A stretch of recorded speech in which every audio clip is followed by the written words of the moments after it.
back to The Price of Business. I'm your host, Kevin Price, talking to you about you and your business. Got Michael Evans on. He's with AmericasVoiceNow.org, and he wants to talk a little bit about what's happening to the American people. The National Defense Authorization Act, easy for me to say, among many things that have happened in the last year or so that makes people scratch and wonder what the government is exactly up to. The NDAA is a rather common practice, but now they had things in amendments in there that can arbitrarily allow the U.S. government to throw Americans in jail without due process. It's really quite unbelievable. And people hear these type of things and they say, alarmist. Well, you know what? If you're not reading this stuff, you're, of course, not going to be alarmed, but you don't have to read much of it to really wonder what's going on. Michael, welcome to the program.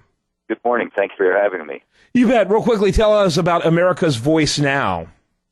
Well, we're a radio program, and our goal is basically to keep America informed about what's really happening and kind of sort through and sift through the propaganda that's out there.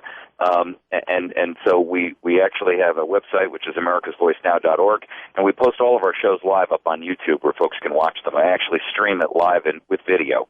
And so they can jump onto YouTube and capture a segment of the show, or anyone that particularly floats their boat. They can go there by going to youtube.com/America's Voice Now. Very good. Essentially, what's happening here, Kevin, with this NDAA is this is the third NDAA in a row which they've passed that has had onerous implications for Americans. The first was the 2012 NDAA, where they allowed indefinite detention of American citizens without trial, without habeas corpus rights, without legal representation, without even notifying your family you've been snatched off the street. Right. Before very communist regime looking. Yeah, I mean, well, under the guise of committing a belligerent act, quote unquote. Well, belligerent act has got a broad definition that can amount from everything from spitting, on the street to full-blown terrorist attack. So, okay. I mean, the absurdity of it is just flat out dangerous. The second NDAA? The second NDAA reaffirmed that, even though, and by the way, this was all Republicans that voted for this. That's correct. Even though the American people rose up against it, the Republicans voted for it to keep it. And then the third NDAA, which is this one in 2013 that we just passed, now allows official use of government propaganda on U.S. citizens inside U.S. borders. Yeah. So that's been prohibited under the Smith Amendment Act, which was accomplished back in 1948, post-World War II. The reason that they barred use of propaganda in the United States is because it subverts the news system and turns it into, for all intents and purposes, a propaganda diatribe for the government to misdirect, misinform, and essentially subvert the news process of American citizens to be able to capture and gain a true insight as to what's really happening in our nation. Yeah, interesting. And it also allows them, for all intents and purposes, to interleave propaganda with true, real news. And so the problem is that never again will Americans know or understand whether they're hearing a real news story or whether they're being fed a propaganda missive from the federal government. And that is a dangerous place to be. That has, in totalitarianistic countries, has led to things like Pravda, where the government, for all intents and purposes, owns the media, feeds propaganda out to the people. Another perfect example is North Korea, where the indication that they're given is, of course, that we eat our children here. I mean, it's absurd. Yeah. And so when we look at the danger, which, by the way, they actually do eat their children there.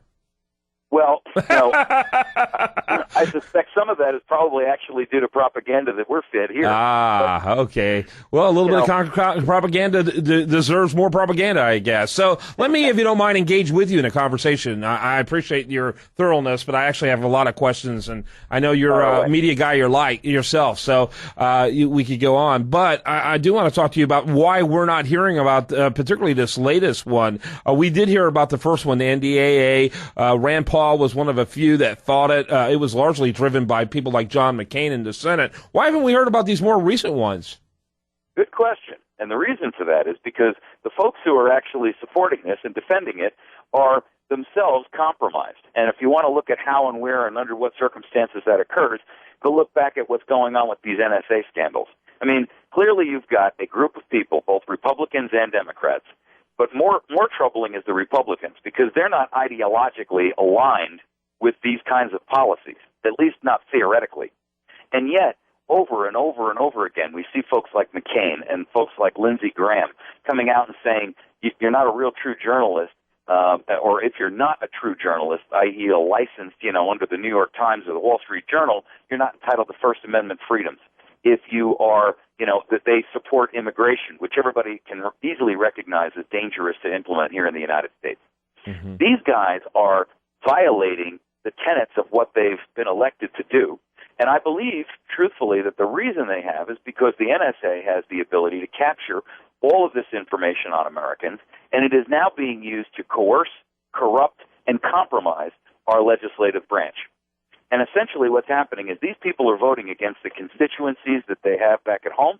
They are voting against the best interests of their state and against the best interests of this nation for one of three reasons. Either they've been compromised and they have some dirt they're trying to keep hidden, they've been promised a seat at the table, or they've sold us down the river for 30 pieces of silver. But there's no other plausible explanation that you can come up with that identifies how, why, and under what circumstances they would vote for treasonous, for all intents and purposes, treasonous rulings against American citizens. Yeah, that's interesting. Part of me keeps on thinking there's just an extraordinary amount of naivete. There is no such thing as that much naivete, Kevin. This is really when you look at the timeline on how long these things take to happen, it's not like these folks are not being notified about what the implications and the dangers are. And honestly, if it is naivete, then that's malfeasance in office. So there's your oh my God! Do you know how much of that is rampant in office? Well, there's so much going on. I mean, you look at the Republican play on immigration alone, and you sit there and you wonder, what? Well, yeah, we got a lot of that going on. If you believe it's malfeasance, then that's a good reason to say that representative is no longer qualified to serve that state or the elector within it. If it's not malfeasance and there's something far more nefarious going on, in either event, that representative is no longer qualified. Right. Follow? In other words, irrespective of what the reason is, the results are the same.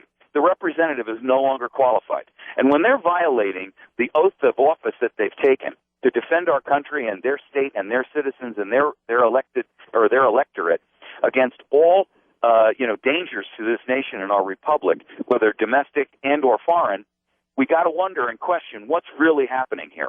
Yeah. Because it's implausible to accept that these people are all just making that many mistakes.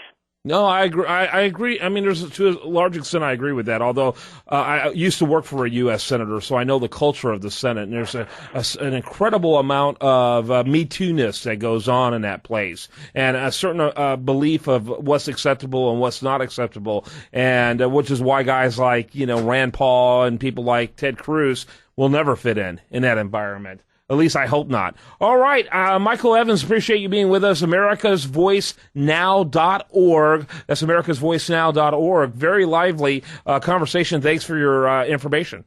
Kevin, thanks so much for having me on. You bet. When we come back, much more information for you. I do want to remind you, best content here. It shows up over there at usdailyreview.com. The brand new one coming out soon.